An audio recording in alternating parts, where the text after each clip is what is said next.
back into our deeply insightful and transformative episode where we embark on a journey into the heart of healing generational trauma.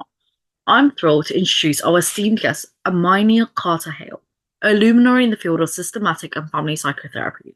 Together, we'll navigate the intricate landscape of trauma, family dynamics, attachments, and boundaries, illuminating the path towards profound healing and resilience. Trauma, with its multifaceted manifestations, often weaves its tendrils through the very fabric of family systems, leaving indelible imprints on each member. Throughout our conversation, a mind will guide us through the labyrinth complexities of trauma, helping us uncover its roots, understand its impact on familial relationships, and explore avenues for transformation and growth. Drawing upon her wealth of experience and expertise, Miney will delve into the nuances of attachment theory, shedding light on how early relational experiences shape our capacity for connection and resilience. We explore the delicate dance between boundaries and belonging, recognizing their pivotal role in fostering safety, autonomy, and emotional well-being within family contexts scarred by trauma. But our exploration doesn't end there. Also venture into the realms of cultural humility, acknowledging the diverse tapestry of human experience and the intersecting forces of identity, power, and privilege that shaped our understanding of trauma and healing. Through mindfulness, self-compassion, and relational repair, we'll uncover pathways to empowerment and collective liberation, inviting listeners to embark on their own healing journey with courage and compassion. So join us as you embark on this illuminating odyssey, transcending the shadows of the past to embrace a future defined by healing, connection, and possibility. Together, let's sow the seeds of transformation and nurture the resilience of human spirit, one heartfelt conversation at a time. So grab yourself a cup of tea, get cozy, and let's get started.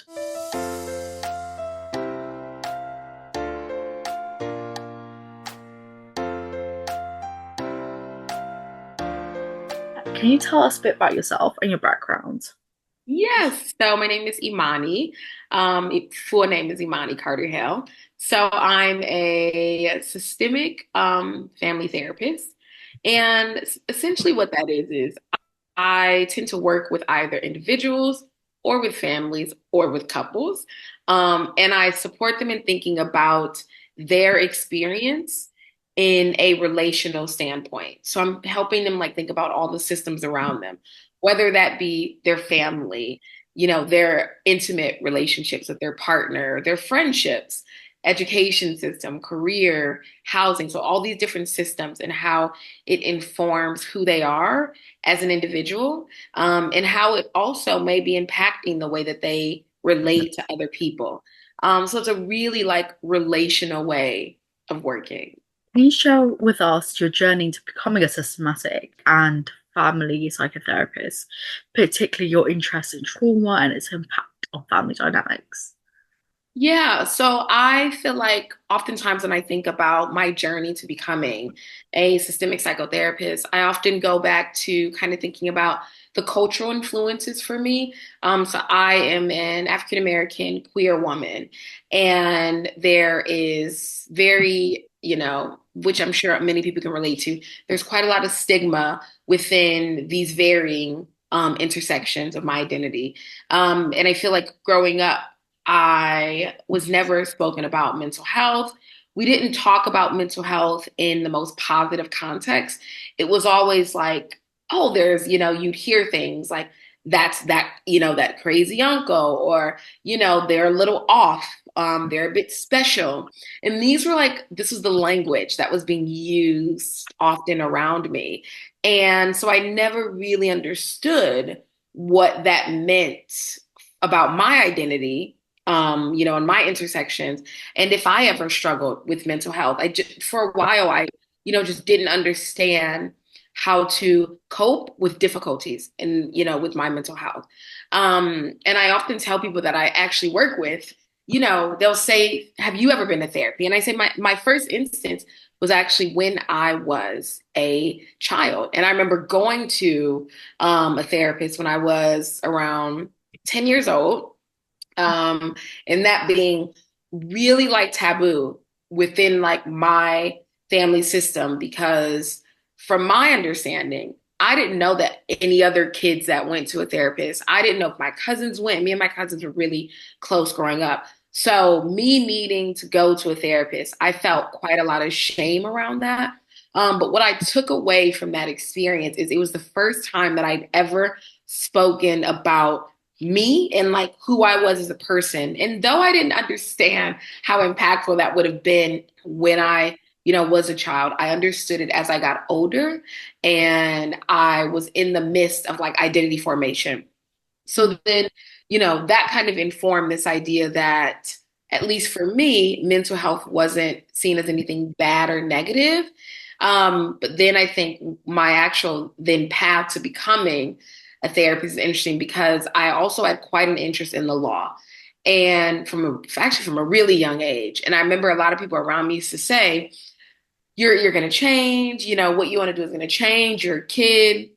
And though I did still really love psychology, I also really love the idea of being an attorney. And I actually used to watch, don't know why I watched this when I was a kid, because I watch it now and I have no idea why I would even watch this. But I would watch Law and Order SVU, like just one of my favorite shows to this day is Law and Order SVU.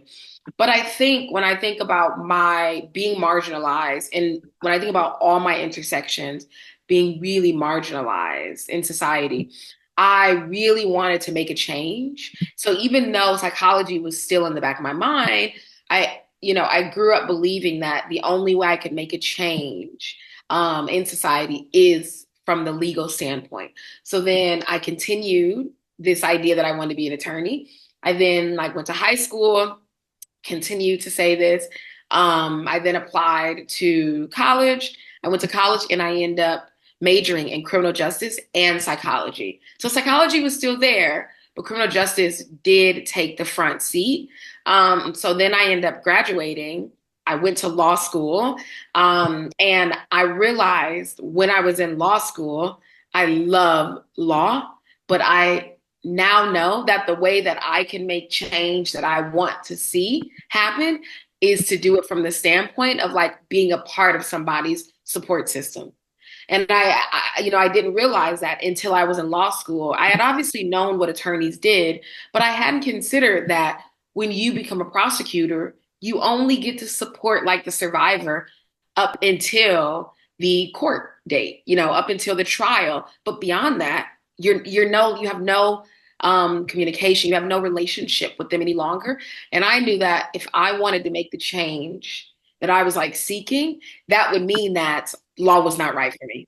Though I had kind of prepared myself for that for years, I knew that the only way to do that was through psychology, to be able to see the process of healing would be from the lens of psychology. And that's essentially how I then, in a roundabout way, ended up in psychology. It seems like it's been a very eventful journey to say the least. Yes, yeah, absolutely. You briefly spoke about, the stigma and a little bit about the misconceptions about people with trauma. Them being special, them being a bit like, quirky or whatever it is. What are some common misconceptions people have about trauma, especially within the context of family systems? I feel like that's like such an amazing question because I'm mindful that it is quite layered. And so I think what I would say is one of the most common misconceptions that I hear is that, it must have been genetics. And though a big part of psychology does recognize kind of genetic makeup, so I won't 100% say that we rule that out. However, I think that oftentimes using this language being perpetuated in family systems, it doesn't acknowledge that the experiences around us have informed the way that we are responding and learning to cope with situations. For example, with psychosis, I've recently moved into working in psychosis. And it's so interesting because I'm able to utilize my clinical training of systemic family therapy with a lens on trauma, and I'm able to now utilize that specifically with a group of individuals that people oftentimes write off as it's genetic makeup, and that's the reason that psychosis has presented. But I think what's really interesting about that conversation is it just doesn't consider the wider systems and the impact that the wider systems have on someone's ability to cope. So this idea that someone responds in what they said and respond in what is seen as like a psychotic way is simply them trying to cope and resolve distressing experiences that feel unchangeable. And so I think that's a really big part of it is understanding that when we develop our trauma responses, they are the direct result of an individual literally trying to survive a situation that they feel will not change. And I do think that that's important to acknowledge because the survival instinct serves as a function. I often say to people that come to me specifically to do work around trauma is that we can acknowledge maybe how negatively impactful these responses may feel on your body and your emotional well-being. However, in able to do that, we have to acknowledge that it served a function for you at some point in your life when it needed to be present so that you could survive and get to today. So it may not be that they're happy with the fact that they have used different coping techniques that feel harmful, and we can acknowledge that. But I think it's important to understand that it was a function. It was a Mm, function to get you to the present, and we can work to change that so that it serves you better. definitely. I feel like, I work with children, I work with young people as well as working with professionals. So I see like so many different like perspectives in my line of work. And the one thing that I think adults or professionals, even though that, the roles like work really, really closely with, these children, young people, for example, social workers or personal advisors, for example, um, or residential support workers, they're like, this young person's aggressive. They're this. I'm like, but you need to understand just because you've taken them out of a safe environment doesn't mean they automatically feel safe or they're able to function like normally. Like they've been in a very traumatic Yeah. situation. And that function has served them until you prove them otherwise, until you built that trust, that function is still going to serve its purpose. They Yeah. don't know the difference. Something, that might be, alerting to their system, oh, this is fucked up. I need to react before or they hurt me. Yes. Yeah, exactly. And then they're going to react, and that's absolutely normal. But I think I think a lot of people fail to understand Yeah. that it served as a purpose. They wouldn't be here. You wouldn't be working with that young person. Probably end up being dead or seriously harmed because it, they weren't aggressive before.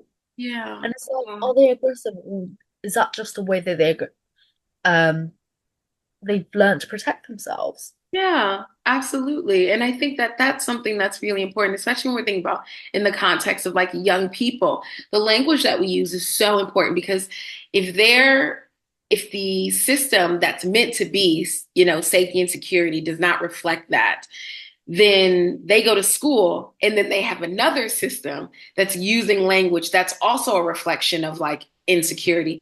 Naturally, so you're going to have young people that are then going to respond to these really, really destabilizing experiences. My caretakers aren't safe for me, and then neither are my teachers. So, yeah, I'm going to Mm. respond according to that in the way of self preservation. And I think oftentimes they'll say things like they're challenging, they're difficult, hard to reach. That's my least favorite of Yeah. them, I would say. I do In not my like. head, I'm like, are they hard to reach or are you unable to do your job properly?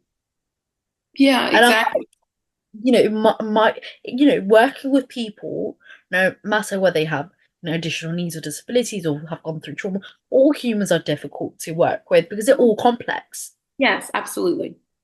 Even if you've gone through a mirror image of what they've gone through, you're going to react differently, you're going to experience things differently. Yeah. But it's so, one thing that for example, when I was like a few years ago, like, I can be, I can hurt people because I thought I was protecting myself and I thought, what, this is okay and acceptable. In my mind, I'm like, this is acceptable because they're going to harm me. So I Yeah. just have to do what I have to do to survive. And be like, and then we're like, you're being aggressive. Or they're right that I'm aggressive. I'm like, you want to see aggressive or show you aggressive? Do you know? Yeah. Because they're not doing it to be aggressive. And I'm like, you're just not, I feel like, the first systematic failure in a child's life is always education. I'm Yeah. like, I understand you have 30 students in a classroom, but you still need to be bespoke and take into account people's needs. Yeah. Yeah. And again, I want to reflect in saying that, I too understand that it can be really difficult maybe trying to manage 30 children, but it's really important to understand what behaviors may represent for them. But the only way to know that is to actually communicate with them as they are equal in that recognizing the humanity in this child, not just seeing them as these small little people, but really seeing them as people in Yeah. themselves and wanting to know about what's happening for them and really being curious about what happens not only in the education system, but what's happening for them outside of the education system. However, if they don't feel that you are a safe base, you are not going to be able to learn about who they are as individuals and what their experiences are. So I agree with that. And you know what? I keep bringing up the story on my podcast, but I just think it's really important. Like, one time there was a senior support worker, they got a senior role, they have a previous experience. And I was really like, I had a really good attachment and relationship with this one male member. I had other relationships in like, residential care home as well.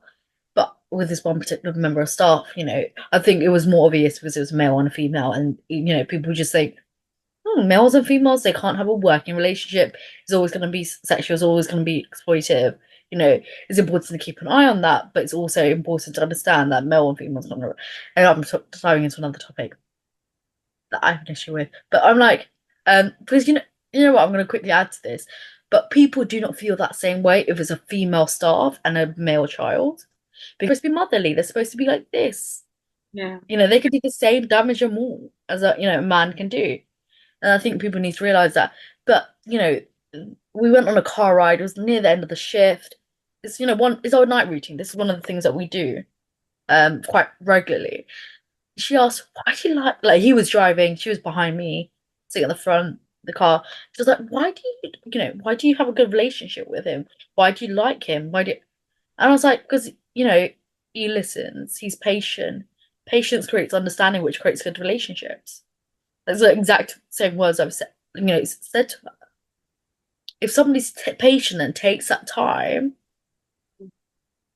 the relationship is naturally going to blossom. Mhm. There's no effort, like, it's effort, but there's no like forced effort. There's no like, oh, I'll try. Okay, it's not working out. Let me just leave her alone. Is Yeah. going back to family trauma. This has become the last few months, especially. Yeah. We met in February, so just a bit. I think like the last met in February, but like I think a few months after that, I think the word that was kept on coming up is generational trauma. It's now like everybody's favorite new buzzword. Like it's like how a few years ago it was diversity, Mhm. and then it was trauma, and now we're on generational trauma. Like Yeah. what? How do you define generational trauma, and how does it manifest within family structures? I think that it's so interesting because, I know many people have spoken about this. And there's something really interesting about this topic of generational trauma. I'll first start off, I think, thinking a bit about myself because the actual, when I think about generational trauma, I think about how it's informed me as an individual and now the work that I'm doing as a systemic therapist. So we think about like generational trauma in a personal sense. For me, I am the eldest daughter. That's another buzzword that is going around social media, but I am the eldest daughter in a Black American family. And I was born to two very young parents. Both of my parents, when they found out that my mother was pregnant, were teenagers. And so, they hadn't planned to have a child nearly as young as they did. But that's important because it's understanding that from the moment my mom and dad found out they were having me, their entire adolescence was transformed, and they were then expected to behave and engage with every system around them as fully fledged functioning adults. That meant that the freedom that comes with adolescence, the ability and willingness to make mistakes that can come with like adolescence emerging into adulthood. Those things weren't necessarily accessible to my parents anymore. And the reason I start off with that is because it's the acknowledgement that when we think about, intergenerational trauma, we're understanding that there are physiological and psychological effects that are passed down through generations that are in direct relation to trauma. And in particular, when I think about my parents, my mom, which has many mothers, which I'm sure many moms can relate to this, my mom was then expected to inherently lean into the identity of a mother. And that meant this young girl that was emerging to adulthood that may have had so many dreams ahead of her, those things had to be put on hold. My mom then, naturally so, didn't know what to do. What do I do with the baby? Like, I feel like I'm a baby myself. What do I do with her? My mom had always been, it's my understanding, at least I've talked to my mom, she's always maybe felt quite anxious. But when she had me, the anxiety that she felt was exacerbated by this role of being a mother, wherein she needed to protect this little bundle who didn't ask to be brought into the world, but who she wanted to bring into the world. And from the moment I was born, my mom had experienced anxiety in a way that she had never really experienced it before. As a result of that, that anxiety was passed down to myself and to my siblings. And my mom would oftentimes find herself feeling so incredibly overwhelmed by the fear of what the world could do to her children. We felt that anxiety. We knew it. And I often joke and say that I recognize that I feel quite anxious and quite overwhelmed in many situations. And luckily, I'm aware of the things that are triggers for me. But I also know that that anxiety and that trauma of becoming a young mother unexpectedly, that was effectively then passed down for me and my siblings. Yes, I have my dad. Yes, I have my dad's side of the family. But again, this idea that you have this young Black girl that never thought that she'd be a stereotype, then became one and had to sit with the really difficult decisions that come with being a young Black mother. So I felt that again, and I reiterate that my siblings have felt that. And that's essentially like, I feel like an example of like generational trauma is the effects of trauma that our parents experience, and then how we in our present selves experience it as well. And so, there have been several kind of experiences that throughout my family lineage, it's been passed down. And luckily, I'm able to recognize it because of the work that I myself have done in therapy. But it's, understanding that oftentimes, again, when we think about function, oftentimes when we think about parents who are incredibly overwhelmed and anxious and really dysregulated internally, they may seem like overbearing parents, but had we considered, what they've been told is expected as them as a parent, what society tells them, what their immediate family tells them, what the education system says about them. So understanding that these effects are trickled down then to the other generations, and understanding that these generations then have to figure out how to navigate the trauma that they may not have even realized had been from two generations before them. Can you elaborate, because you're talking about, how, your parents, they were anxious, and, that plays a factor in the way that attachment is, for a child. Can you elaborate on the concept of attachment theory and its relevance in understanding trauma within familial relationships? Yeah, so essentially, like what attachment theory says, and again, I think these are all like really interesting topics because all of these are like buzzwords that naturally so. people are really wanting to try to understand the impact of attachment, but essentially this idea that when we are, at our tiniest, when we are infants, it's understanding that we, the attachment theory says that we need a secure base. Now, there is a lot of different thoughts around whether that secure base needs to be a two-parent household and or a one-parent household. So, but that's something that's quite different. And so I'll get to that point. But it's really this idea that there is a secure base that an infant has that is the reflection of safety, care, consistency, love, togetherness. These are the various kind of traits that inform the attachment that would be built between both an infant and their primary care provider. And I think that that's really important because important in relation to intergenerational trauma, because let's say you have parents who experience trauma, and as a result of that, maybe they are quite anxious in their presentation.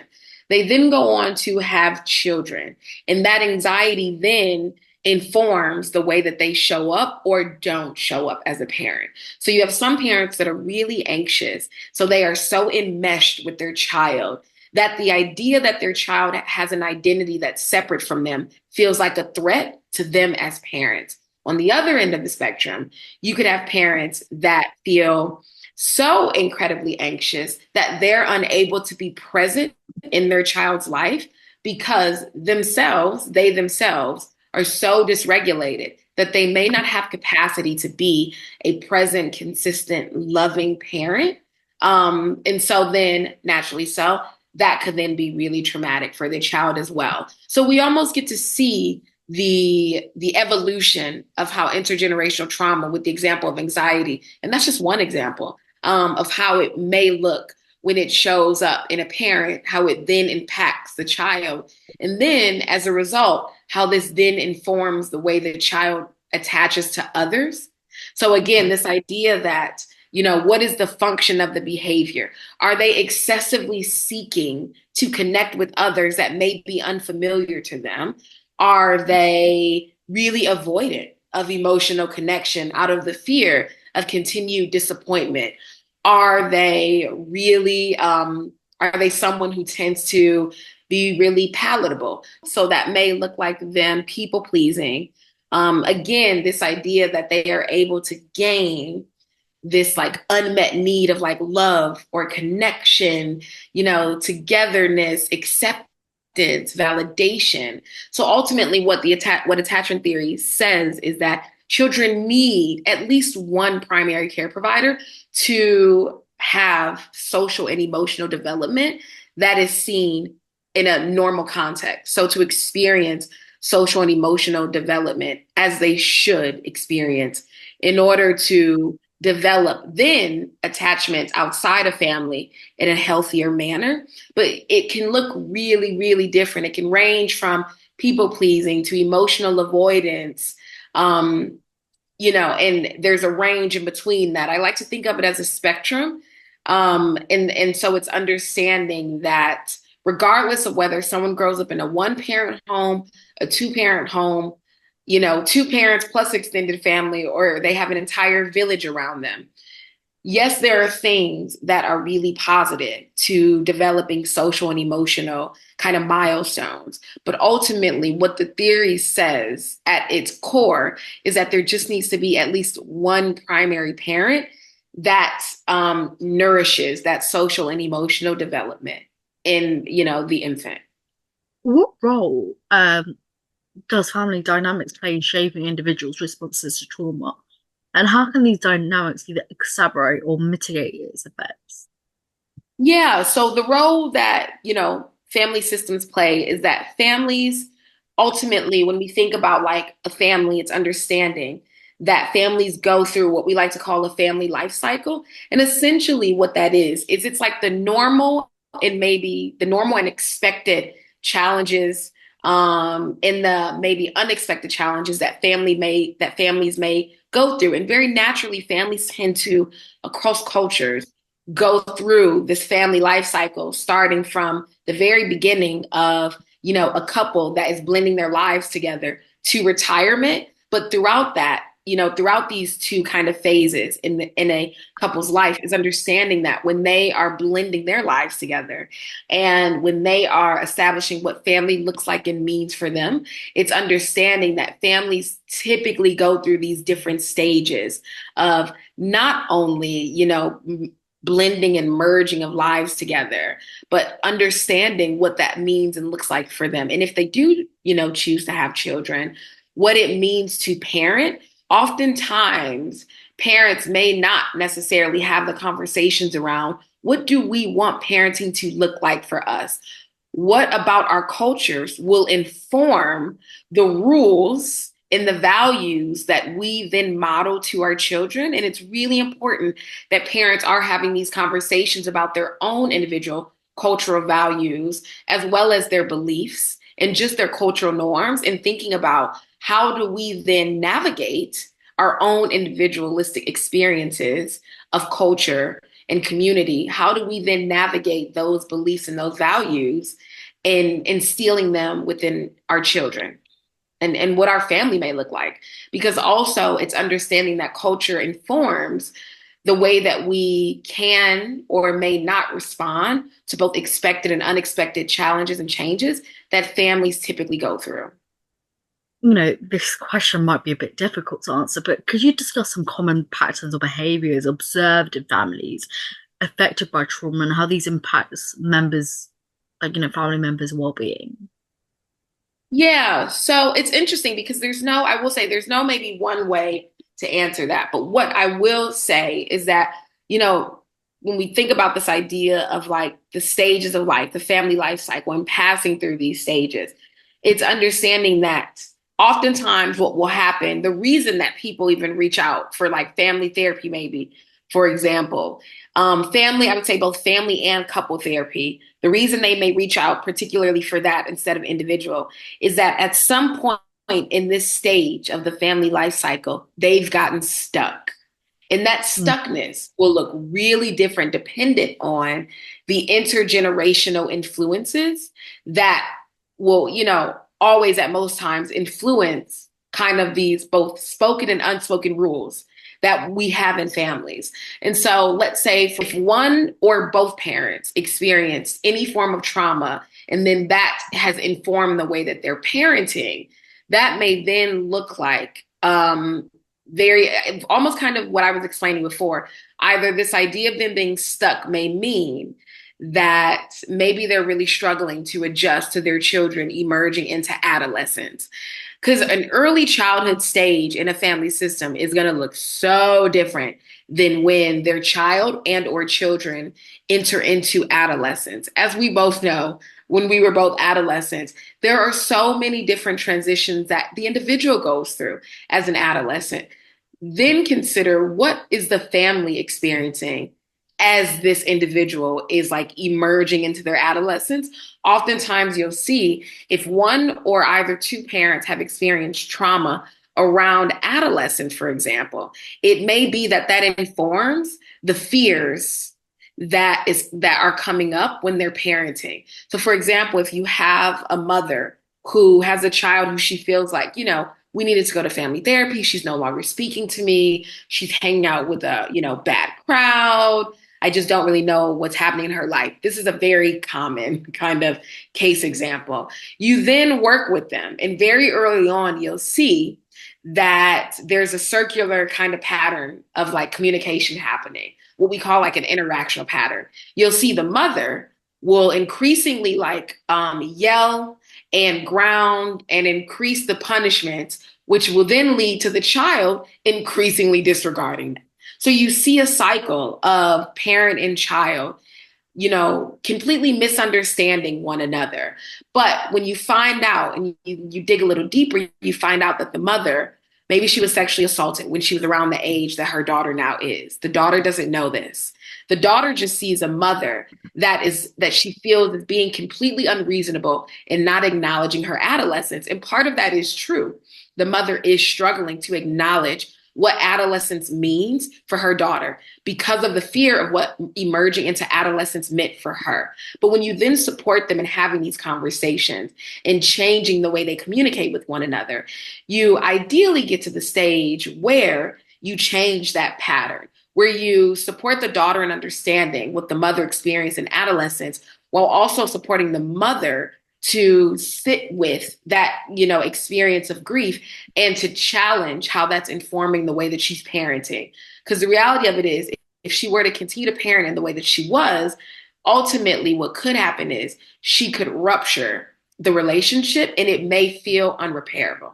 But if you get them to the point of understanding what's informing these patterns of interaction, you can then support them in changing so that they interact in a healthier way. Not only are you going to help the parent to think about how do you readjust because you are not parenting a school-aged child anymore.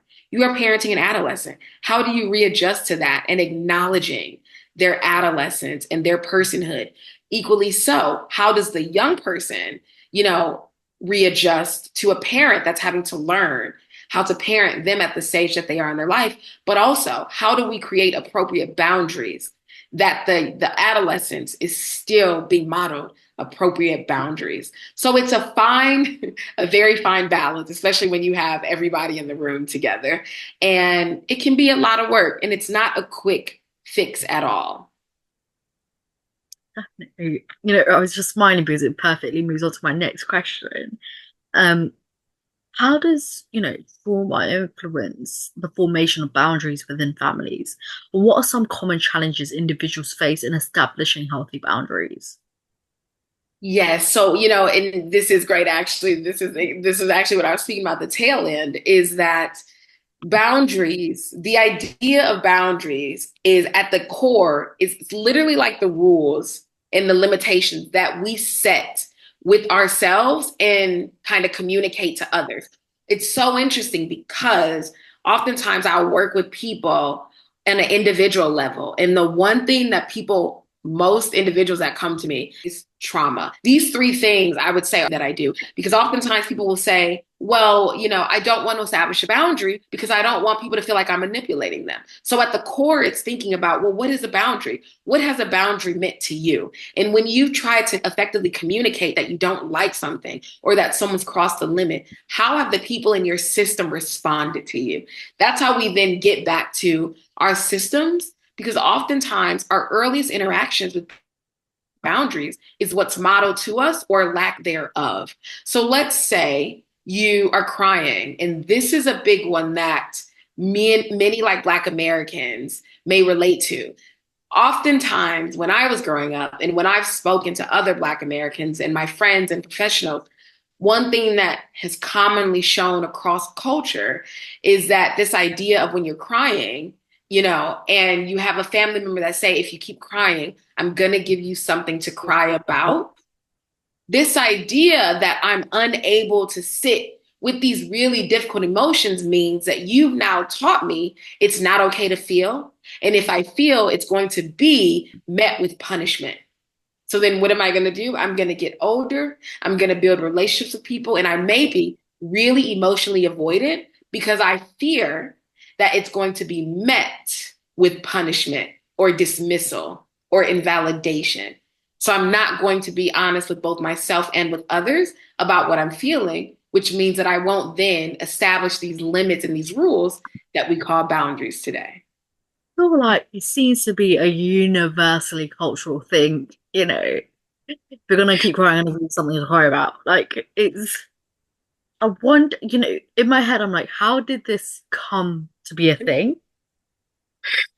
Right? I wonder it too. Who was the first ancestor that said this and that it just has now gone across culture? Don't know. Did you hear what Nikki said to her children? Such a great lie. Iconic. Things for children. But Yes. crazy. Absolutely crazy. Which is, cultural background influences, how individuals and families experience and respond to trauma. But how Yeah. does it though?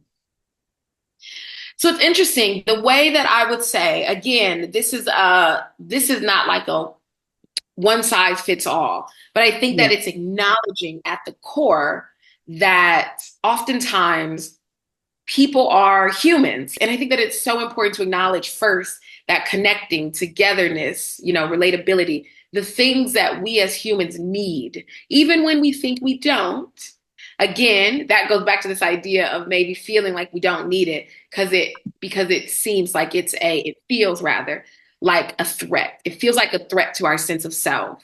But the reality of it is as humans, we are social mammals. We need to socialize to some degree. It's really important for like our social and emotional development to socialize. But when I say that, I even think, but what does that mean? And that goes back to this idea of that means that we need to have experiences that are nourishing, that are loving, that are caring, that are validating, however, that are also boundaried. Because again, Mm. these things have to be modeled to us. So when we think about the impact of trauma on our actual like families of origins, it's understanding that dependent on who's experienced trauma, what type of trauma, the extent of it, the frequency, the duration, all these like kind of clinical terms, when we understand the impact of trauma on one or several people, it's understanding the way that we then appraise that. So what I mean by that is, how somebody can grow up and they can experience the most atrocious kind Mm. of experiences. They can experience what we call complex trauma. But yet they don't respond in the same way that another person that did experience something similar, why do they respond differently? And that's because ultimately, not only is there like cultural influences, both within our family and the wider cultural and system influences, it's also understanding, The intersectionality. yes, yeah, it's understanding the intersections, it's understanding perception, it's understanding the way that someone understands their trauma. So if someone doesn't appraise their trauma as traumatic, it's not going to feel traumatic for them. It doesn't mean that it wasn't. It just means that for them, because of the different protective factors around them, they don't feel as vulnerable to trauma responses. Whereas someone else who has all these vulnerability factors informing their experience as a human, that may mean that the way that they appraise trauma is to be seen as really detrimental. So then that means that they're going to respond to that. So I think that oftentimes that's a really big question of like, if one family of origin experiences trauma and so does another, why does one family ultimately feel like they come out unscathed? But it's understanding what's informing kind of their understanding of trauma and what are the protective factors that may be protecting them from feeling like what they experienced was detrimental to their sense of self and their actual family as a whole. What advice would you offer to listeners who may be struggling with their own trauma or navigating its effect within their families?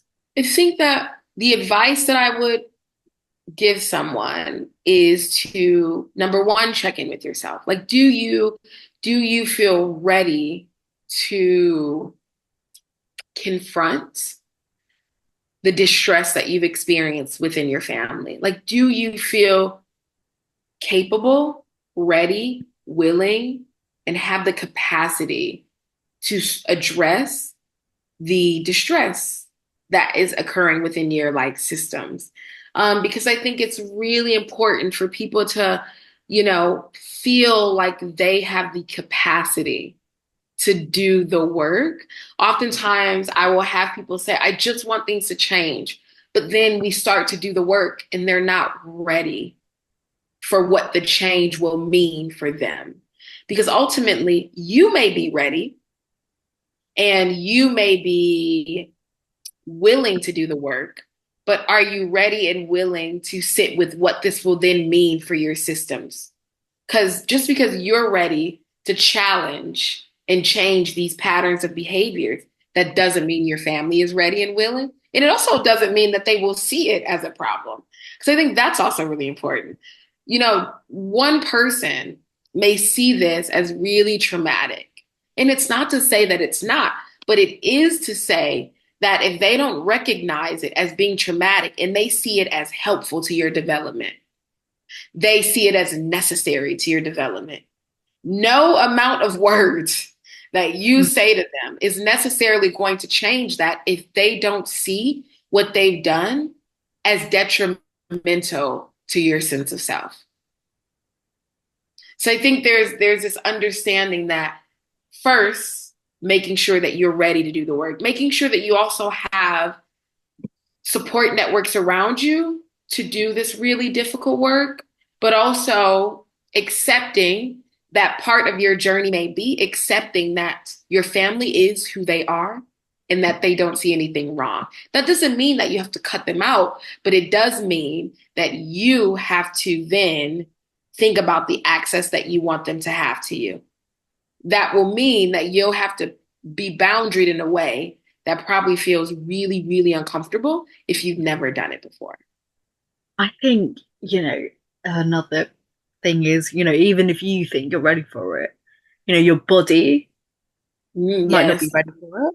yes, Because I feel like people forget that the body holds so much. yes.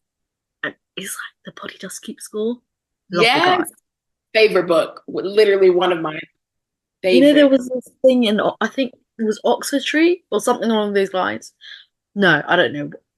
I don't know why Oxford is in my mind, but it's a global trauma conference, and he was there. Oh, yes. So I read about that after it passed. And I was like, oh my God, I have been dying to meet Beth. So he literally is the reason that I did the clinical trauma track for my training is, he's one of the pioneers. And I read the book and I love the book. And I want to comment actually on what you're saying is absolutely.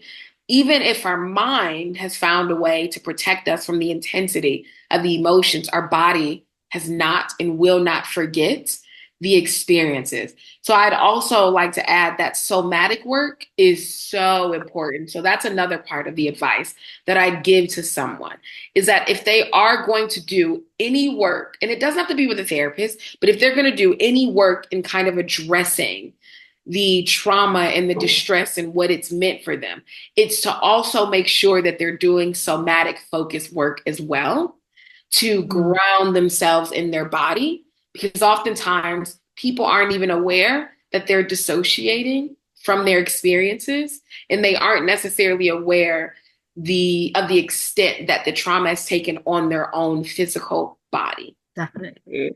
I think people don't talk about, how the body, mind, and soul are connected. And, and then it's like when one starts sinking, it's gonna have a very detrimental impact on your well-being. And I think even people continue to see it as three separate things. Physical health is different, mental health is different, spiritual, whatever you want to call it, health is different, all interconnected. Um, which is very difficult to understand for some Yeah. people, understandably so. But I think once people understand it or like begin to realize the importance of all three, I Yeah. think it will do wonders to people's health. Because I Yes. was like, because I feel like, for me personally, I don't know why I said for me personally, it's one or the other, or it's me pick a battle. Personally, I think that for me, like the word spiritual, it's either you're religious or you're spiritual. So I thought it was just some like weird thing that people did because of I feel like the connotations attached to that word for me. Yeah. It was like, like chakras and stuff like that. And I was like, spiritual is just like, your soul, which people don't Yeah. understand. And I feel like because of the connotation that people are used to, they find it hard to like put all three together and see how that works. Yes. They see it as like an alternative to religion for some Yeah. people. Yeah. And I think also, it's important to even add on to that and say because maybe some people have the perception that being spiritual is alternative to religion, that may feel like a threat Mm. to what religion has meant to them growing up. And I think that's important to acknowledge in the work that someone is doing is that two things can be true. And Mm. I always say this to people, two things can be true. We can be both scared of what, spirituality may mean for us, while also acknowledging the importance of religion on identity, or the elements of safety that it's meant, or the elements of unsafety that it's meant. And we could still acknowledge that there may be benefits to understanding what spirituality means. So I think that it brings me to this idea of two things can be true. Delectable. Yes. Love how we're bouncing off each other. It's great. As a therapist, what are the common challenges faced, by people in your profession? I know it's person to person, it will differ, but what are some common challenges faced by therapists when working with families impacted by intergenerational trauma, and how do you address these challenges in your practice? Ooh, that is a really good question. Um, it's really important that your therapist has gone to therapy. That is number one. The reason I start off with that is, well, first, if they do, they require it as a part of psychotherapy training. Mm. I can only speak to psychotherapy training, but psychotherapists are required to attend psychotherapy. So that is number one, is that I actually think that it's great that you asked this, because I've had people ask me, and I referenced this earlier, I've had people ask me, well, have you even been to therapy? And I say, absolutely, I've been to therapy. Even if my program hadn't required it, I was going to go to therapy because I had started it before I had started my training, and I just continued it through my training. So I think that as a therapist, I am well aware of the impacts of this exploration work of intergenerational trauma, how it impacts me as an individual, but also how it impacts the work that I'm doing. Because I oftentimes find that when I work with Black or Brown families that have experienced really significant intergenerational trauma and its impacted their identity and the way they think about themselves as they relate to this Western world, I find that typically what comes up for me is the question that I've always had around, what does it mean for me to be a Black American working in a field where there's no visibility, usually, where there's little to no visibility, and seeing people who look or practice like me? That often comes up for me in the work that I'm doing with Black and Brown families, because visibility was important to me before I became a psychotherapist. And it's even more important to me now, being that I've been working in the field for a while now. It has become even more important for me, because I think that when I wanted someone to look like me or to understand me, it was very hard. And when I was a kid and I had that therapist, she didn't look like me. We didn't come from the same class system. She did not understand my cultural experiences as an African American. And that was really hard for me. And so oftentimes I find that that's what comes up, is me making sure that I am not only being a beacon of visibility for individuals, but I want to make sure that their cultural norms feel seen in the Mm. space.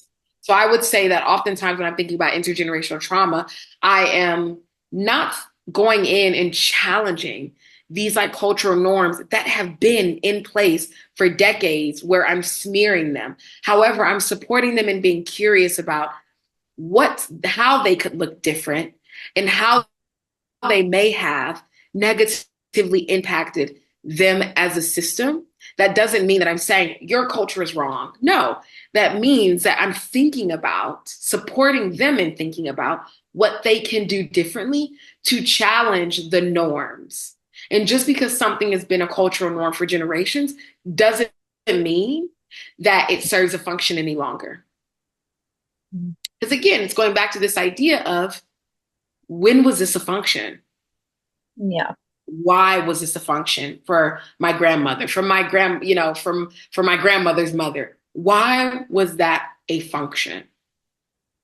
And so I think that's the importance of it, is for me making sure that I am acknowledging cultural norms and the functions that they served for generations, and thinking about, well, how can we then reframe this so that it works better for where we're at generationally now?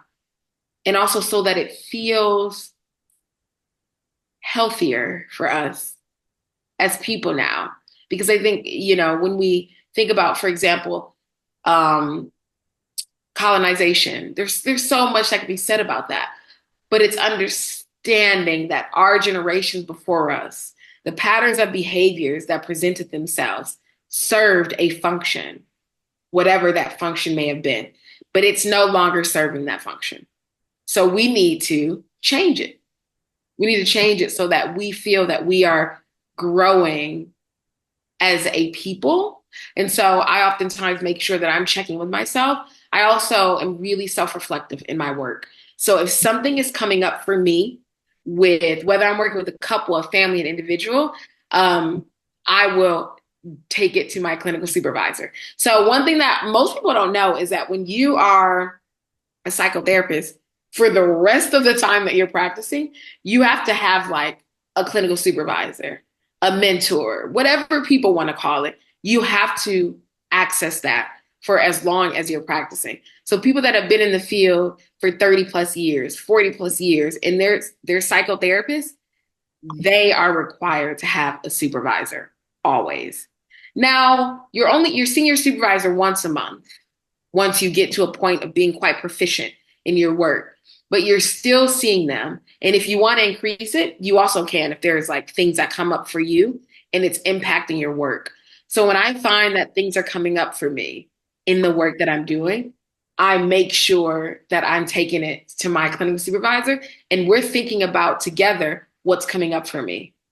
Like, why is this impacting me in the way that it is? Do you ever feel that, with the work that you do, you like, being part of the BAME community, you are a minority in your field because there's not many Black and Asian or people from other minority ethnic background. Do you ever feel like if I increase the supervision, my job could be at risk because they might see me as emotionally unstable, they might see me as unprofessional because, the standards are different for, a Caucasian white person and somebody who's Black, Asian, or from another minority ethnic background. Yeah. Yeah, yeah. See, that's what's really interesting is, we talk a lot about how imposter syndrome impacts like ethnic minorities, but in particular, I do find that both myself and with my like colleagues that are ethnic minorities, that it oftentimes impacts us at a more substantial level because there is so little visibility within the psychology field. And that's something that continues to be a problem, is the fact that psychology continues to be quite elitist. It continues to be inaccessible. It continues to be, or it continues to lack cultural competency when we're thinking about theories. So it's like theories are great, but in saying that, you have to acknowledge that many of these theories were not culturally competent. So, how do I apply it in a way where it's helpful rather than harmful? And so, I think for me, because I am a part of a marginalized group of people, I often think about that. And it's not to say that my white colleagues don't, but it is to say that my experiences are informing the work that I'm doing and the need to prove that I am competent. Because the reality of it is I oftentimes feel that I have to always prove that I am competent and that I am knowledgeable and that I am capable. And it quite honestly can be exhausting as a professional working in psychology, is that I have to feel that I have to continuously present as a well-adjusted, emotionally contained Black individual at all times. And if I feel and or respond to emotional experiences, the idea that my colleagues may question my competency is quite frankly ridiculous.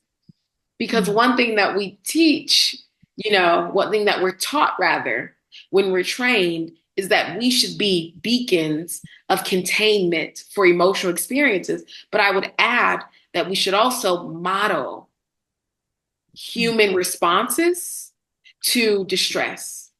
I have a story. I remember I was working with someone, and it was actually when I was still living back home in the States.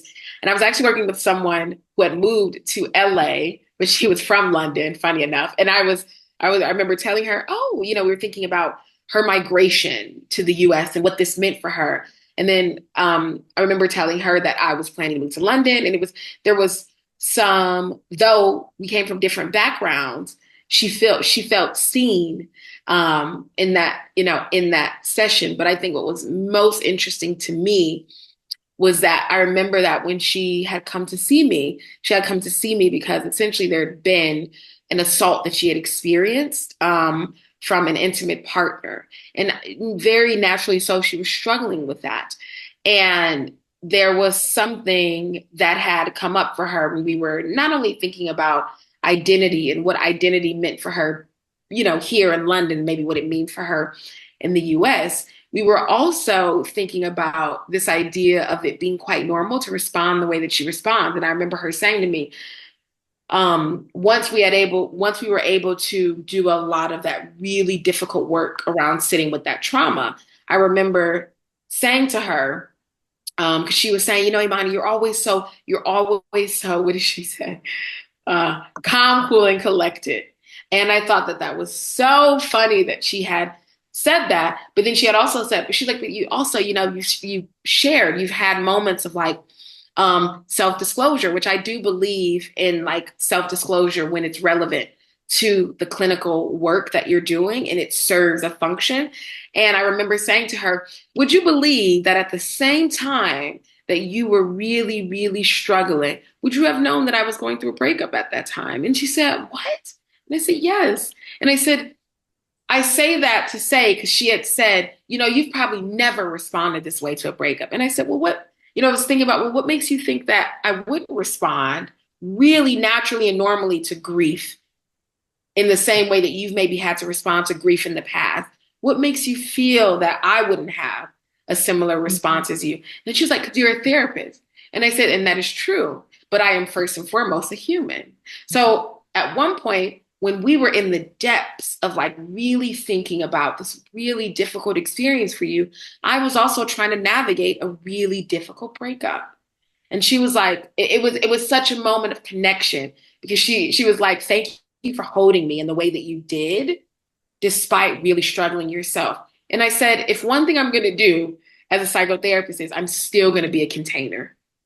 And then I'm going to think about the things that I'm going through in my own space.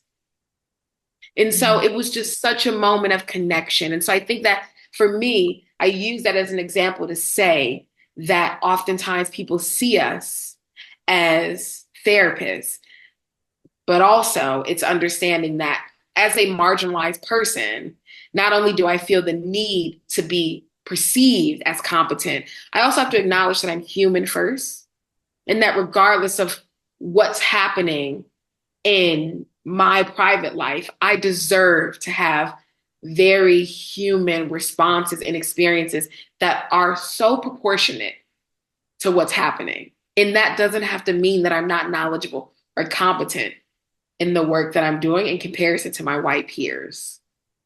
I feel like there's always, that struggle in your head, that battle with like, am I overreacting? Am I seeing the situation as it is? It's such a difficult thing. And I feel like it's important. I feel like people often, you know, I think this is changing, but I think, across like professions where you work with, humans, directly, I think people forget that, not forget, but often is seen as unprofessional to share like, but not like trauma dump. I think that's the phrase that Yes. people use. Your whole life, but like, or invalidate or use it as a one up, but I've gone through a similar situation. I didn't think I was going to get through it, but I did, and so can you. Or being like, you know what, I feel angry for you as well, because often, they're Yes. cool, calm, and collected. Like, there's been times where, people that worked with me, every day for like 8 to 10 hours, and I would sometimes physically shake them and be like, I'm feeling angry. Why are you not feeling angry? Because Yeah. we're communicating together. It might be directly impacting me, but you're supporting me 8 to 12 hours a day. So why are you not feeling like this? Yes. Yeah.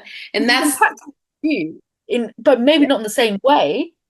But yes. you cool, calm and collected is not helping me because I'm going like, am I fucking crazy for reacting like this? And I think that it's so wonderful that, like, in your work, you're able to say to them, I feel this for you, but you aren't responding in the same way. And I think that, that's something that is really important that, you know, all equally so I would say in therapy should be done. Like feel, I feel and name the feeling. And I'm wondering what's coming up for you when you hear your therapist say, this is what I feel, but I'm noticing you not responding to something that is impactful. And that's such good work that could be done because you're allowing them to see, I see you. And also, it's okay to feel whatever it is that you're feeling. And I see you and I'm here to hold you. And Mm, let's think about maybe why you aren't sitting with that really big feeling that could be coming up. And that's the work that allows you to be connected. That's the human work in it, is being honest and saying, I feel this for you, but I'm noticing you're not responding. I want to know what's coming up for you and how you feel about me feeling this. So oftentimes I think people almost are stumbled by the idea of me saying, how do you feel that I feel angry for you? How do you feel about that? Because I think that it's important that it reminds them that, you know what? I do feel something. Like I feel something and what I feel is valid. And it brings the bigger question up, but why didn't I notice it? Why did I not notice that I felt something? Why did I not validate that? And then that takes us further into thinking about experiences of dismissal and invalidation. And so it's, the togetherness and the connectivity that you're talking about is really actually beautiful. Like when you're working in a helping field because it allows them to be seen. And you may be the only person that's allowed them to be seen in that way. So like I think it's wonderful that that's included in the work that you're doing. yeah, but I just want to clarify, this was me as a young person and saying this to my support worker. Oh, Yeah, I okay. just want to clarify because I was like, because I think often, I've noticed, now that I work with young people, I notice this as well. But I'm like, nobody's reacting to this situation, and I'm like, people think they're either protecting the young person, they're being the calm in the storm. I'm like, you can do that whilst expressing your feelings. You Yeah, can be the 100%.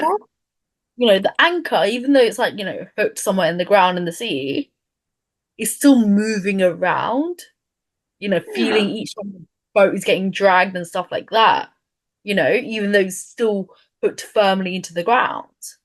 It's yeah, absolutely fine. And sometimes I think it's just like, it's like, the podcast with their assistant head teacher is going to come out before this. And she talks about as well, like, we spoke about a similar thing, but like, when the students are like, this, you won't believe what happened. And she'll be like, oh my God, sit down, tell me what happened. Really? Because sometimes you need to express it and you need to match that energy, you yes, know, yeah, yes, because absolutely. that feeling is like, they're not being dramatic. No, In not their at all. life right now, this feels like it's a lot, it's too much. They've, they've made a massive step in approaching you. Yeah, Like, no, because I think if you're with your friends and they're like, oh my God, guess what happened? You're like, oh, what happened? What happened? yeah, Tell me about it. yeah, And I feel like you can still do the same thing with your children, young people, or adults that you work with. Yeah, 100%. You're showing interest. And that can be healing in itself, is showing interest in Mm. what's happening in their lives, wanting to know what's happening. Even going back when you see them like, oh, when I seen you last week, this is what happened. How are you feeling? Is there an update? That shows that you've kept them in the forefront of your Yeah. mind. And so just the showing interest can be incredibly healing, and to model that can be really beneficial too. And I feel like, when you fail to model something, I feel like some people might say this is a strong statement that I'm going to make, but I'm like, it's like, you know, why are you crying? You are going to give you something to cry, but it's pretty much the same thing. The effect that he had is like, you're like, not validating this feeling, you're not recognizing how important it is. And the person, like, as a young person, I'll be like, am I is it not important what I'm thinking about? Is it not important? Is it not like should I not be feeling like this? And you're like, and then it teaches you to react differently to unacceptable situations. You Yeah. can feel angry, you can feel sad, you can feel all sorts of emotions and okay, but somebody's Yeah. reaction could make you think twice. Yeah, yeah. And that's exactly what, exactly what you're saying, is that this idea that someone models to you that Mm. it's inappropriate to feel emotions, they could then categorize any emotion that's not happiness as bad. And the moment that's then identified as a bad emotion, imagine what that may mean for their emotional expression moving forward. Will it mean that they just won't feel? Will it mean that they won't allow themselves to feel? Will it mean that they feel all the time and they feel so dysregulated that they don't know how to regulate? What will it mean, that one moment of invalidation and dismissiveness? What would that actually mean for them as a person in their emotional expression, their framework? We keep coming back to, boundaries. Mm. If somebody were to assert boundaries, how would they go about doing so? Hmm.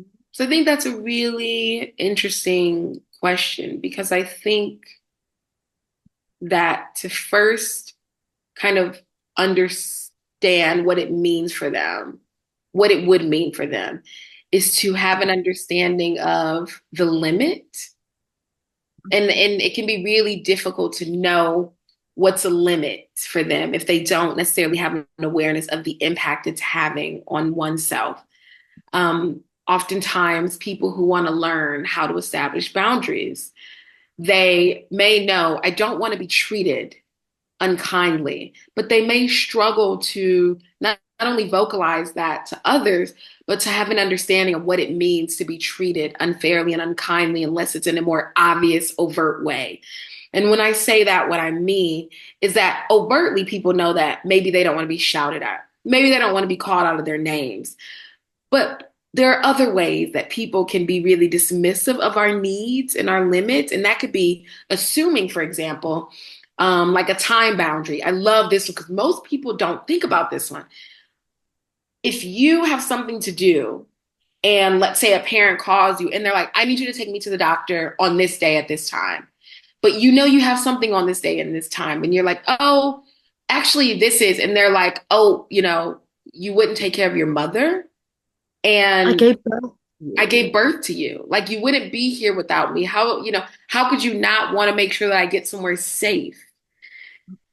In that moment, what they aren't recognizing is, though, no, this person's not shouting, no, this person's not calling them out of their name, but what are they doing? They're invalidating their time.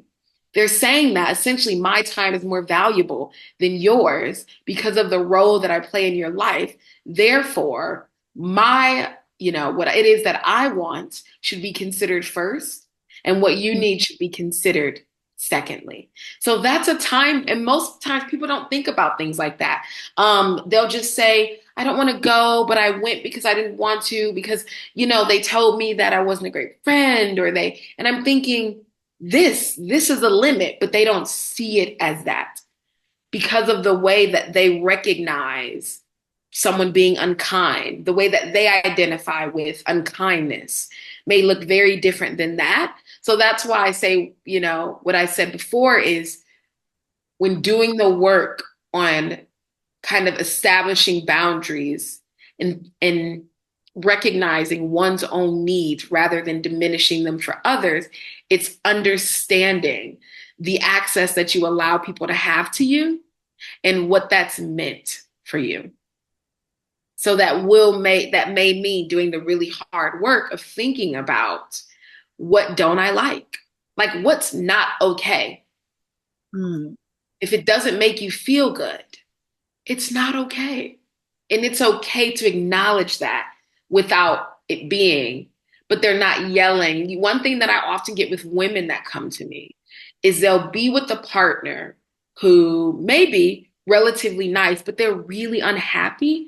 And they'll say, but he's so kind. He doesn't yell at me. He treats me well. Um, And I'm saying we're not arguing that these things are true, but it's acknowledging that you're here because you are feeling like your needs aren't being met.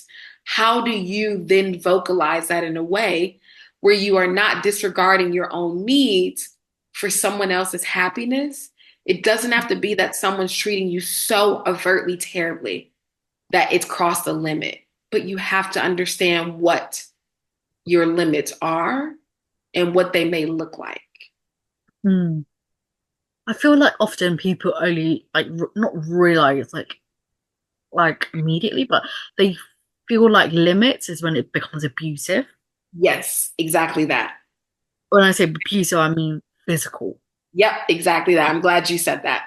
Yes. Yeah, People it's don't recognize the other forms of abuse. If they're not, a lot of times, if they're not being hit, if mm, they're not being told that they're stupid, these things feel, what's the word that I typically say? These things feel like normal abuse, obvious abuse. can I be honest with you? Even with people's hitting or physical abuse, I don't think even that is like seen as abusive.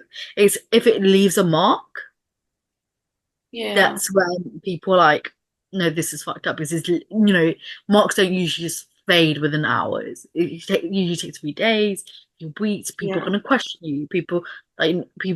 Members of the public will look back at you and do a double take. Your colleagues will yeah, ask you. People will stare at you, and then you're like, things come. I feel like it takes a lot for people to understand, especially when they're so in love or yeah, if it's not romantic, if they're so, they've been told continuously throughout their life, I'm this person in your life. I gave birth to you. I did this and this and this since you were born. That emotional manipulation yeah, is very hard, especially when you're told something from such a young age. yeah. That it the way that it is, it's not otherwise. Because they've formed your thoughts to be that way. Yeah. And I think that, I'd add to this that this idea that even for some, when there's a physical element of abuse, like you said, that may not necessarily be seen as detrimental to them, particularly if, again, how does culture inform the position that they've taken?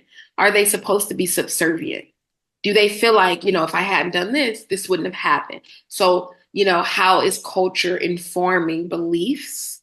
And so it's understanding, having that understanding while also recognizing what is that person yearning? Protection, connection, love, desire, togetherness, visibility. Like, what is it that they yearn for? Mm. Yearnings really play a big part. The things that we desire, that we need, can really inform the way that we allow people to have access to us, which goes back to this idea of that may then inform the boundaries or the lack thereof in their lives. Absolutely. Yeah, I definitely do agree with that. And this is like a two-part question. Like, how do boundaries serve as protective mechanisms within family systems, particularly in the context of trauma? And can you discuss the distinction between physical, emotional, relational boundaries and the interconnectedness within that family dynamic? Yes, so boundaries are interesting, I think, with families because oftentimes Boundaries can be either really overt, like rules, really overt rules that are just like, you're home by this time. Mm. Um, another one that's really common is you do your homework at this time, dinner is at this time. These are like really obvious kind of rules that families have. The not so obvious ones may be that when you're crying, you get shouted at. When your parents are arguing, you feel that you have to be triangulated so that you have to side with either one parent or the other. You take on a like inappropriate emotional role of being the man of the house. So these are less obvious rules, for example, that may show up in families where a young person feels expected to behave in a certain way or to position themselves in a certain way in the family because of what has not been said to them, but what's been insinuated. We think in systemic therapy, we think a lot about not only language, but we think about context a lot. So let's say you're seeing a family and, let's say it's a family that is a Bangladeshi family Mm. and they don't, the dad didn't want to come to family therapy. He doesn't see that it's a family issue. He doesn't see that it's a system issue. He sees that it's the issue of the child. And you notice that when the dad taps his leg, every time he taps his leg, the mom stops talking. And it's interesting. You notice this, you take note of this, that this is an interactional pattern that she'll talk, but if she talks too much and she reveals too many family secrets, he'll tap the leg and she'll stop talking and then he'll begin talking. This is what we call context. He said nothing. And if you weren't watching for it, you would have missed it. But when we work systemically, we are watching everything happening in the room. We're noticing the leg tapping. We're noticing the blinking. We're noticing the change in tones. We are noticing the context behind the words that are being said. And then we're thinking about them in that space and supporting them in understanding what the context may mean. Because I'm always curious as to whether they realize that we noticed, but also if they'd realized that they'd done that had become an interactional pattern within their system. Sometimes they realize it, other times they don't. Mm. They think that They're being this discreet. is the way our family works. Mm. That this is the dynamic. That I'm not informing the dynamic at all because once someone in the family of origin acknowledges the way that they're informing what they see as the problem, they can no longer say that one child is the identifiable problem. They then would have to acknowledge that there is difficulties within the system in itself, and it doesn't lie within the child. So when we think about boundaries, it's understanding that when we're thinking about these rules and these limits, as I said, that they don't have to be spoken, that they can very much so be unspoken. And that can then inform the way that each person, the way that each person responds to the other. How might trauma disrupt an individual's ability to establish and maintain healthy boundaries within familial relationships? The way that trauma could impact the way that someone may establish or even attempt to establish is that dependent on the type of trauma and the way in which that individual has learned to cope, that's going to inform kind of the way that they then interact with others. So if someone had grown up in a family of origin that was really tumultuous, in that there was a lot of screaming and a lot of shouting, and that was all that was known to them because the way that they communicated their distaste or their anger is with screaming or shouting. A person may learn to navigate that system that feels really destabilizing and tumultuous. So that means that they more than likely may figure out, how do I reduce the risk of harm? That then informs the way that they learn to cope in that household, which informs the boundaries that they may or may not assert. If someone knows that I've seen the way my dad or I've seen the way my mom will hit the other person if they respond in this way, if they yell back at them, I don't want that to happen to me. So I'm then going to learn how to navigate their emotional responses. I'm going to learn how to emotionally monitor them so that I know how to survive. And that is then how we have these different trauma responses that emerge. It is the result of an individual or individuals learning how to resolve distress that is occurring that feels quite immediate. So they've now had to learn that by monitoring the situation. And that's how it informs the way that they may or may not establish a boundary. Can you provide examples of how blurred boundaries within families affected by trauma can contribute to relational conflict and emotional distress? Yes. So I think I would say the most common one that I see is that there is, when working with families, there is, in my experience, I've worked with quite a few families where there is physical abuse, but it's not seen as that. Again, I think we were speaking about this earlier. It's not seen as physical abuse because there's no mark that was left. Mm. But I think also because it's this idea that, well, it happened to me and I was fine. That is like the most common saying is, I was whooped and I turned out fine.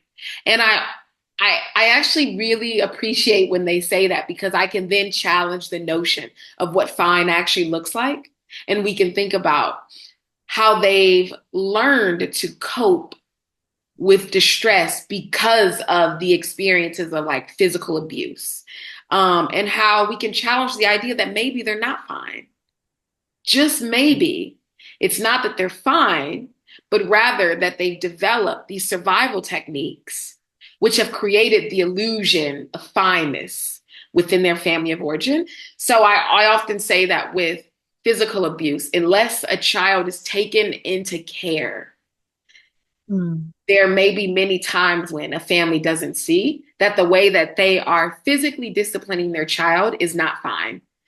Just because they were physically disciplined in the same way. And this actually shows how they are not fine. The way that they respond to their child's distress is a direct result of them not being fine. When a parent is so emotionally dysregulated that they don't know how to model appropriate regulation, instead they physically or emotionally um, respond to their child's distress with such severe consequences, that is uh, a direct representation of them not being fine from the way that they then Mm. experience their kind of raising as children.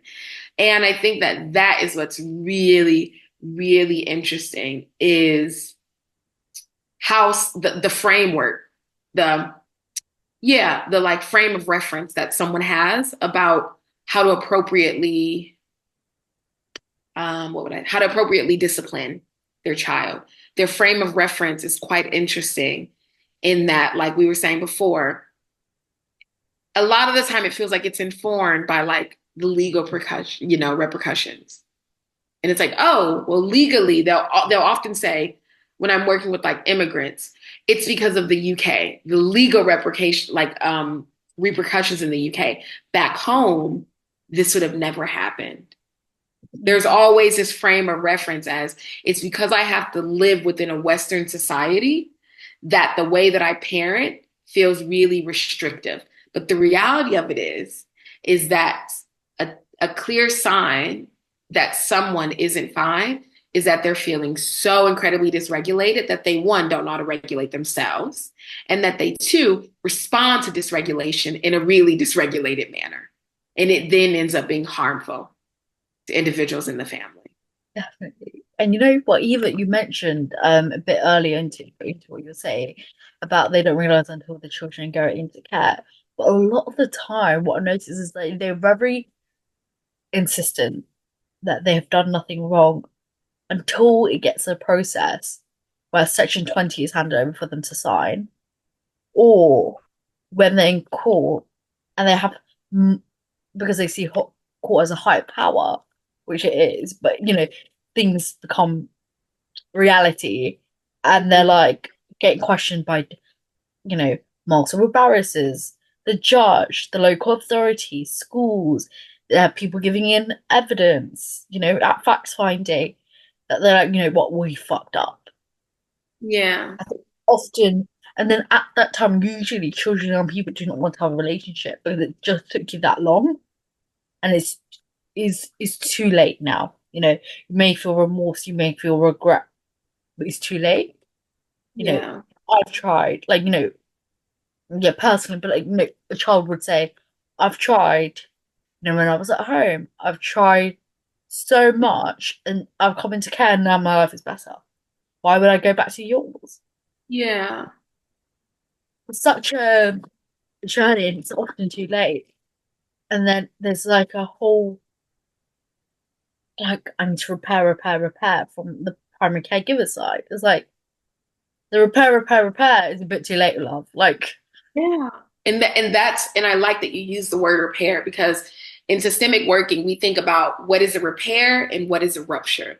And again, this idea that if a parent is so dysregulated that they don't then know how to regulate themselves, each time that they respond to their child in a very harmful, dysregulated manner, that is a rupture to the attachment base.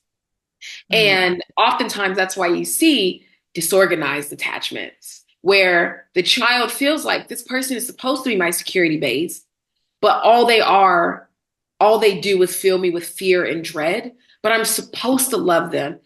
I'm supposed to like them, but I'm terrified of them. And that's when disorganized attachment presents itself, is a child doesn't know yeah. whether the individual that's meant to be their security base is also meant to be their tormentor, because that's what they see them as. So then their attachment is quite, dysregulated and is disorganized because of that. Definitely. I think it's it's it's like often on social media will be like, parents wonder why, a parent will post something like, my child did this, it made me feel like this. And people in the comments are like, 5 years later, my child is not talking to me, I wonder why. And it's like, and I feel like especially, if your child is telling you there's something wrong with the way that you're reacting or the way that you are responding or being a parent, Yeah. that should be a massive, like, what's it called? A massive eye-opening moment. Yeah. And if that's not working and a third party gets involved, whether that's, CAMS, therapies, social services, school, and that's not enough, what really does it take for you to open your eyes? Yeah. And it can be really, really difficult, I think, not only for the networks around the families, but it can also be really difficult for parents that truly don't believe that they've done anything different to their child than what was done to them. And that's the intergenerational trauma, is that they don't see how the experiences that were quite traumatic in the way they were parented and now that's been passed on, they feel that I turned out fine. And so because they feel they turned out fine, there's a misguided belief that their child will then be fine if they have the same parenting. Especially, you often may see this in more affluent families, families Yeah. that they oftentimes may go miss because of their social status and their class, because of their social class and their social status. These are families that oftentimes they may go missed because they, from the outside looking in, they don't have these they don't seem to have these vulnerability factors that would ever lead them to be a really dysregulated and tumultuous family system, until the child does something that's so extreme. And it's like, how does this A plus child go from having A plus plus plus to having a complete meltdown and a complete change in presentation. Then at that point, it's where you have to start thinking about, well, people have to start thinking about, well, what was happening in the systems around them? And so those families I find really interesting because those are families that may go private Mm, rather than doing the NHS. Well, one, they can because of the accessibility, but mm, also there is something, and I say this being that I work full time for the NHS and I have a part time private practice, I can recognize the elitism in private practice because it is inaccessible for many people that fall below, or fall at and or below the poverty line. It is inaccessible. So there seems to be that to some extent there's a belief of confidentiality that is beyond the remit of NHS if they go private because I'm paying a service to you. yeah.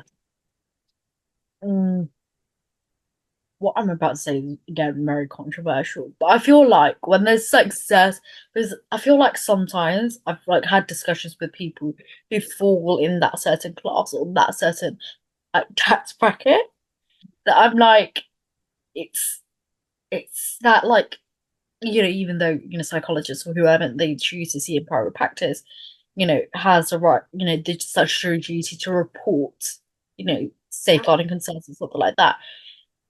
But there's, when money is going directly into your pocket or through an organization, you're getting such a large cut. It's like, is this what did that person? I spoke to a person and they said, "Well, I'm paying them hush hush money." That's the exact thing they said because there's quite a few people who see partitioners and because they're getting paid a significant amount of money, they just didn't say anything. And in my head, because I've met so many people that have said this to me, and these people are confident in saying this to me. And I'm like, I don't know why, because if you say shit like this, I'm taking it up. Like, I'm not sort of person to say quiet. But I'm like, I feel like if a concern has been like, triggered to certain authorities, whether it's just school or school and social services or any other, like, you know, people in the system, I feel like people should not be allowed to go to private practice. There needs to be like that certain sort of procedure that is definitely going to be followed. Yeah, and If, I do understand why you're saying that because there is an element of isolation in mm, private practice work in that, yes, regardless of whether you're private practice or NHS, ethically, you do have a duty of care in mm, regards to safeguarding. However, as you are saying, and I can also recognize with the idea that more affluent social, people with a higher social class do have a belief that, again, because I'm paying for this service, that means that it will inform the work that you're doing, as well as the confidentiality.